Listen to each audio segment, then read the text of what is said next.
السلام علیکم رحمۃ اللہ وبرکاتہ۔ رب اشرح لی صدری ویسر لی امری واحلل عقدۃ من لسانی یفقہوا قولی۔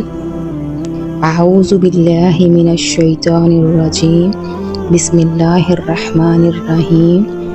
آج کی حدیث نمبر ہے انما الاعمال بالنیات، اعمال کا دار و مدار نیتوں ہی پر ہے۔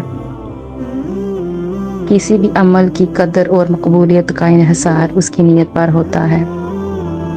یہ حدیث صحیح بخاری اور مسلم دونوں میں موجود ہے اور اسے صحیح احادیث میں شمار کیا جاتا ہے۔ اس حدیث سے ظاہر ہوتا ہے کہ اللہ تعالیٰ کے نزدیک کسی بھی عمل کی اصل قدر و قیمت نیت پر منحصر ہے۔ اگر نیت خالص ہو اور صرف اللہ کی رضا کے لیے ہو تو عمل قبول کیا جائے گا۔ عمل کی قبولیت صرف ظاہری اعمال پر نہیں بلکہ اس کے پیچھے کی نیت پر بھی مبنی ہے۔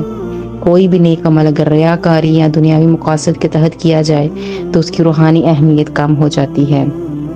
ہر انسان کو اس کی نیت کے مطابق بدلہ ملے گا، یعنی اگر کوئی نیک عمل اللہ کی رضا کے لیے کیا جائے تو اس کا اجر بھی اللہ کے ہاں ہے، اور اگر دنیاوی مقصد کے لیے ہو تو وہی ملے گا۔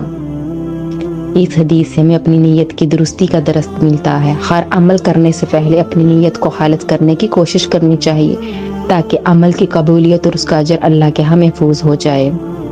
اس حدیث کو اپنے روزمرہ کے زندگی میں نافذ کرنے کے لیے ضروری ہے کہ ہم ہر کام کرنے سے پہلے اپنی نیت کو درست کریں اور اللہ کی رضا کو مقدم رکھیں، چاہے وہ نماز ہو، روزہ ہو، صدقہ ہو یا کوئی اور نیک عمل۔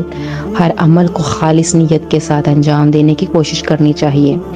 تو آئیے اس حدیث کو اچھی طرح سے یاد کیجیے اور میرے پیچھے پیچھے دہرائیے۔ انما الاعمال بالنیات، انما الاعمال بالنیات، اعمال کا دار و مدار نیتوں ہی پر ہے۔